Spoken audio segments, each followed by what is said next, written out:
Hello friends, எல்லாருக்கும் வணக்கம். உங்கள் எல்லாரையும் மறுபடியும் சந்திக்கிறதுல ரொம்ப ரொம்ப சந்தோஷம். இன்றைக்கி நம்மளோட பார்ட் 2 பிளேட்ஸ் கிச்சன் சேனலில் என்ன பார்க்க போகிறோம் அப்படின்னு பார்த்தீங்கன்னா, இன்றைக்கி நம்ம நினச்சதுமே ரொம்ப சிம்பிளாக வீட்டில் இருக்கிற பொருளை வச்சு செய்யக்கூடிய ரவா பணியாரம். இதை நல்லா சாஃப்டாக பஞ்சு மாதிரி புஸ்ஸு புஸ்ஸுன்னு டேஸ்டியாக எப்படி பண்ணுறது அப்படின்னு தான் பார்க்க போகிறோம். வாங்க பார்க்கலாம்.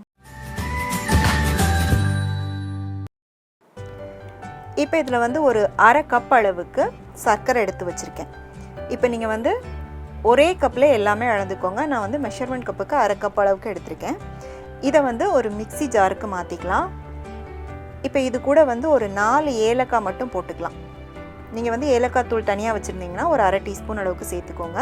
இல்லைனா ஏலக்காவை இந்த மாதிரி சர்க்கரையோடு சேர்த்து நல்லா பவுட்ரு பண்ணிக்கோங்க. இது கூடவே 2 வாழைப்பழம், நல்லா பழுத்த வாழைப்பழம் சேர்த்துக்கோங்க. இதில் நான் கற்பூரவள்ளி வாழைப்பழம் போட்டிருக்கேன். இதுதான் போடணுன்னு இல்லை, நீங்கள் நல்லா பழுத்த வாழைப்பழம், நல்லா இனிப்பாக இருக்கிற வாழைப்பழம் எதுவாக இருந்தாலும் நீங்கள் போட்டுக்கலாம். போட்டுட்டு இந்த மாதிரி நல்லா ஸ்மூத்தாக அரைச்சி எடுத்துக்கோங்க. அந்த வாழைப்பழம் முழுசாக இல்லாமல் நல்லா இந்த மாதிரி ஸ்மூத்தாக அரைச்சிட்டு இதை ஒரு மிக்சிங் பவுலுக்கு மாற்றிக்கோங்க. நம்ம வாழைப்பழம் சேர்க்குறப்ப பணியாரமும் நல்லா சாஃப்டாக இருக்கும், இந்த வாழைப்பழத்தோட ஃப்ளேவரும் நல்லாயிருக்கும். இப்போ இது கூட நீங்கள் எந்த கப்பில் சர்க்கரை அளந்தீங்களோ அதே கப்புக்கு 1 கப் அளவுக்கு ரவை சேர்த்துக்கோங்க. வறுக்காத ரவை சேர்த்துக்கோங்க.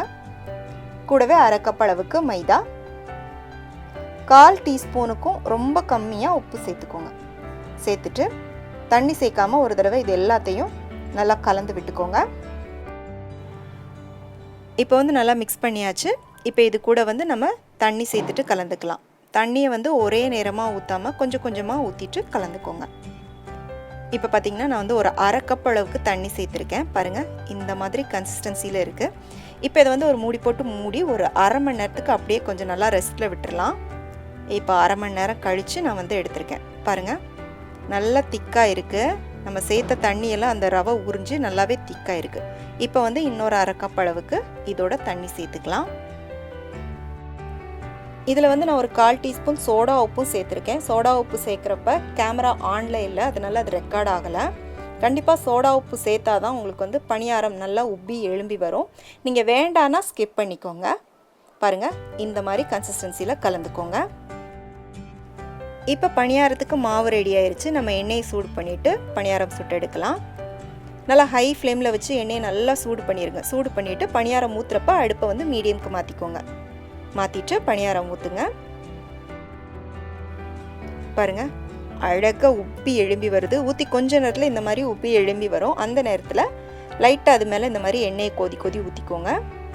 ஊற்றிட்டு திருப்பி போட்டுக்கோங்க. இந்த மாதிரி நல்லா 2 பக்கமும் செவந்து வந்ததும் எண்ணெயிலேருந்து எடுத்துருங்க. இப்போ நான் சின்ன பாத்திரத்தில் பண்ணுறதுனால ஒரு பணியாரமாக சுட்டு எடுத்துக்கிட்டேன். நீங்கள் கொஞ்சம் பெரிய பாத்திரம்னா 2 3 ஊற்றிக்கலாம். அப்படி ஊற்றும் போது ஒரு பணியாரம் ஊற்றிட்டு அது உப்பி எழும்பி வந்ததுக்கு அப்புறமா அதை லைட்டாக விலக்கி விட்டுட்டு அடுத்த பணியாரம் நீங்கள் ஊற்றுங்க. அடுப்பை மீடியம் ஃப்ளேமில் வச்சுட்டே பண்ணுங்கள். அப்போ தான் பணியாரம் நல்லா உள்ளே வர வேகும். இல்லைனா மேலே மட்டும் நல்லா உங்களுக்கு வெந்துடும், உள்ளே மாவு அப்படியே இருக்கும். ரொம்ப சிம்பிளான ரெசிபி. பிகினர்ஸ் கூட பயப்படாமல் ரொம்ப ஈஸியாக பண்ணலாம். வீட்டுக்கு திடீர்னு யாராவது கெஸ்ட்டு வந்துட்டாலோ இல்லை நமக்கே திடீர்னு ஏதாவது ஸ்வீட்டாக செஞ்சு சாப்பிடணும் அப்படின்னு தோணினாலோ வீட்டில் இருக்கிற பொருளை வச்சு ஈஸியாக செய்யக்கூடிய ரெசிபி. பாருங்கள், நான் இதை உங்களுக்கு பிக்கும்போது தெரியும் எவ்வளோ தூரத்துக்கு சாஃப்டாக இருக்குன்னு. கண்டிப்பாக இதே மெஷர்மெண்ட்டோட ட்ரை பண்ணி பாருங்கள். நீங்கள் செய்கிற பணியாரமும் இதே மாதிரி நல்லா சாஃப்டாக பஞ்சு மாதிரி ரொம்ப டேஸ்டியாக இருக்கும். கண்டிப்பாக ட்ரை பண்ணி பார்த்துட்டு பிடிச்சிருந்துச்சு அப்படின்னா மறக்காமல் லைக் பண்ணிவிட்டு இந்த ரெசிபியை உடனே உங்கள் ஃப்ரெண்ட்ஸ் அண்ட் ஃபேமிலிக்கு ஷேர் பண்ணுங்கள். மீண்டும் வேறொரு ரெசிபியோடு சந்திக்கிறேன். நன்றி, வணக்கம்.